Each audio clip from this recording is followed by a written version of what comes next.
Medieval French women were more powerful than most think, 1.5. The Middle Ages are often associated with heroic figures such as Charlemagne, William the Conqueror, and Henry V, as well as brave knights. However, women also played significant roles during this period despite being less frequently mentioned. Contrary to the common perception of the era being dominated by tyrannical rulers and power struggles, cooperation and compromise were prevalent, with women holding positions of authority.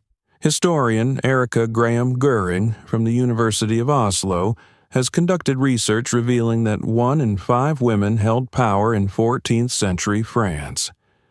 Her expertise lies in examining who wielded power and how it was exercised during the late Middle Ages, with a particular focus on France during the first half of the Hundred Years' War, 1337–1453.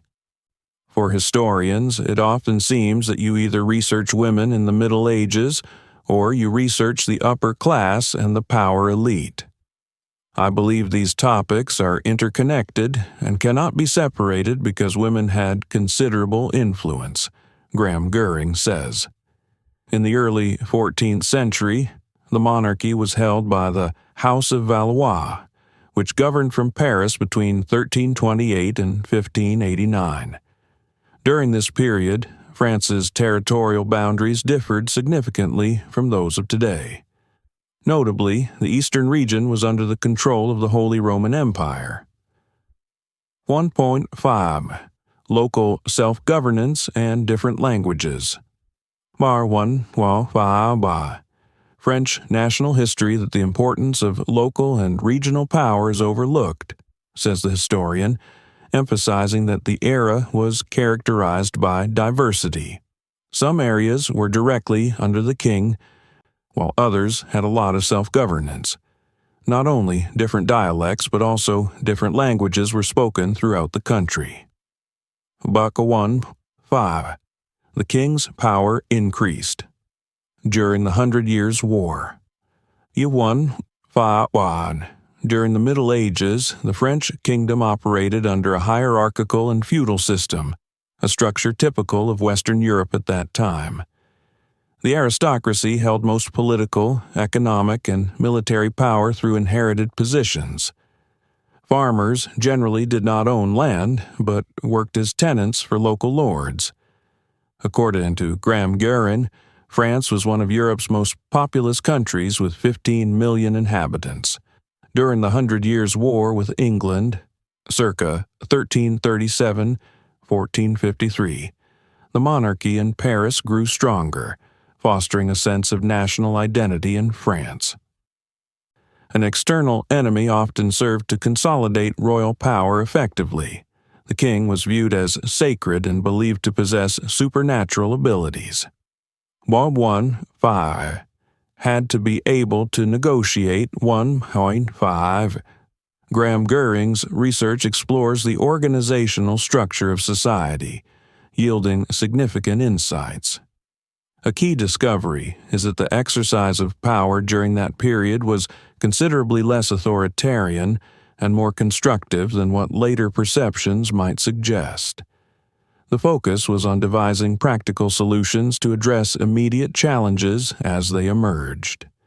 In the historical context of women inherited power, the lords of Brittany are depicted acknowledging both the duke and duchess. This scene is captured in an illustration from Froissart's Chronicles, dating back to the 15th century. This image serves as a valuable historical record, highlighting the recognition and influence of women in positions of power during that era. Credit.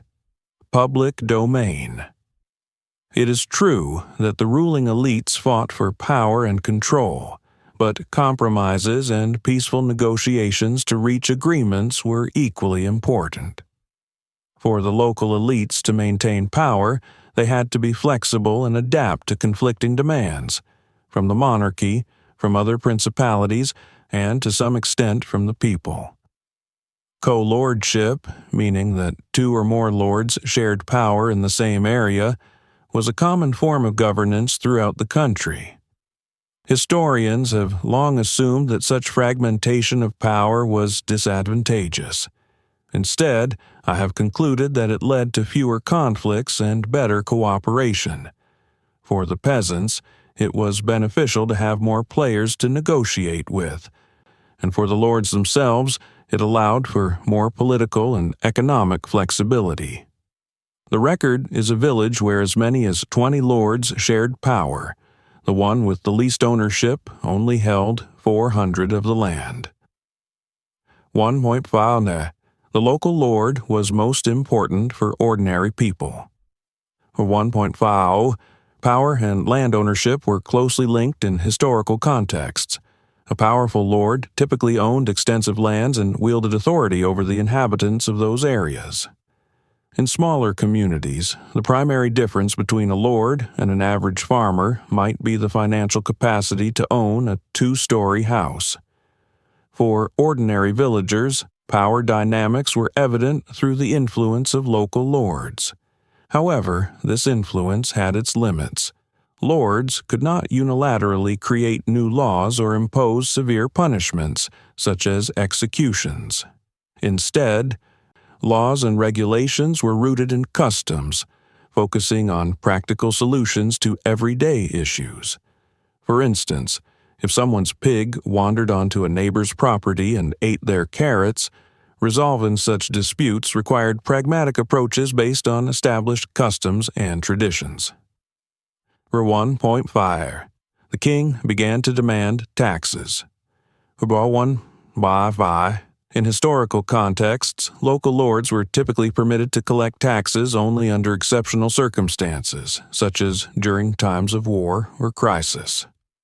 The prevailing expectation was that they would sustain themselves with the income generated from their own lands. However, this practice evolved in the 15th century when a more systematic approach to tax collection was introduced, directing revenues to the king.